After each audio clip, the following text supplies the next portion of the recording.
So this story is about another campaign I ran with you and Marshall and other people and stuff like that. Just all the Ember Warriors. Yeah, it's called Ember Warriors. We still play it. And Hamala plays a... I have to make sure I get this right. Tiefling? Well, wait. I don't think I was the V word. No, you weren't yet. You were almost there. Yeah. But you're a Tiefling warlock of the Fiend. And that's all that's really important. And Marshall is playing a gnome artificer, which is one of the Unearthed Arcana classes. He's kind of like a tinkerer, a creator of magic items and stuff like that.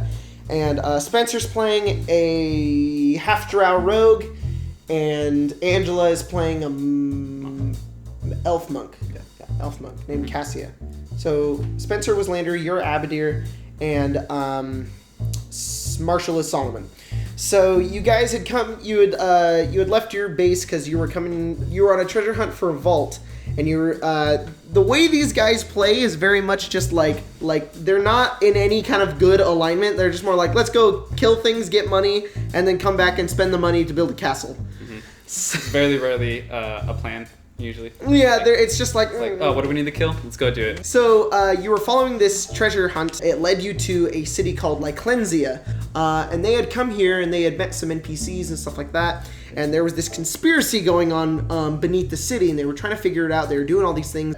They woke up one morning and a Tarrasque had come out of underneath the city and began desolating everything. You guys, I kind of planned for them just to run because it's a Tarrasque, which is like challenge rating 30. Yeah. But they were like, let's fight it. Yeah, let's fight it. Let's go. So they just go over there, and I'm like, oh, geez, I am not prepared for this. And we do this whole Tarrasque fight. We dropped a building on it. Yeah, you dropped a building on it. I think Lander, Spencer's character, lost his arm. He flew into... Wait, you went inside of the Tarrasque? Yeah, it was just like, blah. You had the Sword of Kos that you borrowed from an ally, and you just were like, blah, and then you lost your arm. You didn't lose the sword, though. And so the Ember Warriors were pretty beat up. They didn't defeat the Tarrasque, and they just abandoned ship. They left the city, and they all got split up, but eventually all came back together at this dwarven city, which was like in a mountain a couple miles away. Most of the city, everybody had escaped and gone to the mountain. So all the refugees are there. The dwarves are upset. They're like, you can't have all of our people here. And the Ember Warriors are like, well, we need to defeat this Tarrasque. They didn't really know what to do, but they found a bit of a weakness to the Tarrasque while they were fighting it. Sure. So Solomon, Marshall's character, is an artificer, and he had this ability where he could throw acid. And in the monster manual, Tarrasques are pretty much immune to almost all damage except for acid. Acid is one of the very few things that a Tarrasque can be hurt by. So that's how they were actually able to fight it a little bit, was they kept chucking acid at it. So I forget what your plan was, but it was like our final plan. Yeah, because did the dwarves just have like a bunch of acid? They were just like, oh no! The dwarf city went all the way underground, and they were like, well, we have this giant pit of acid that's just sitting there. It's very convenient. Yeah, it's just like, okay, whatever. And I think you guys you ended up crafting what was it?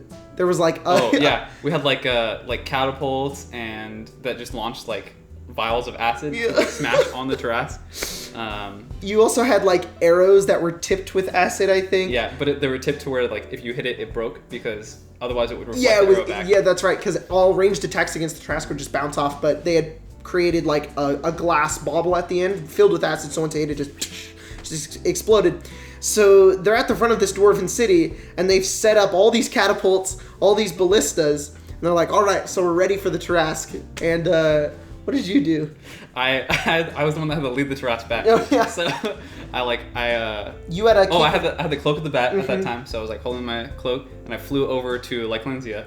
And I don't remember how I got its attention. You just walked over, and you were just for 300 feet away, you were just Eldritch Blast, and it just turned, and it ran after you, and you were just and you did it at 5 a.m. because you could only hold the cloak of the bat at nighttime. We had to fly across the continent. Yeah, so you were just flying across with the Tarrasque chasing, and you're just and the Tarrasque following you, leading you all the way to the mountain. And as soon as you were in range, Solomon was just fire! And all of this acid came into the air and just went crashing down the Tarrasque, and you were just like trying to dodge all of it because you didn't want any of it to hit you. It didn't kill it. You got all this stuff on the Tarrasque, but it made its way up to the city, and you guys had a backup plan. They had set up a trap to lead it to the giant pit of acid. Yeah, we had to lead it through the city, the dwarven city, and then like knock it down. Yeah. Oh yeah, that's right. There was a bridge, and so you all went across the bridge. It went towards the bridge, and it just fell downwards because its weight was too big. So it's tumbling. It goes down thousands of feet, lands on the ground, and you had Cassia way at the end, just like goading it over to this cliffside. Yeah. And she's standing over there. The Tarrasque charges it, and you guys had like chains or something to make sure it didn't go backwards or anything. It charges after Cassia. Cassia like dodges out of the way as it turns, swerves off the cliffs and tries to grab onto her, but slowly falls into the pit of acid where it's just completely desolated and destroyed. And then like you went down and like quickly carved off a piece of its skin. No. That was during the building. When the building hit it and like knocked it out. Oh, right. That's when we found out that acid hurt it so much because Solomon burned off the hand. Yeah, that's right. It was a one-handed Tarrasque. But that's how the Ember Warriors successfully defeated a Tarrasque using pits of acid.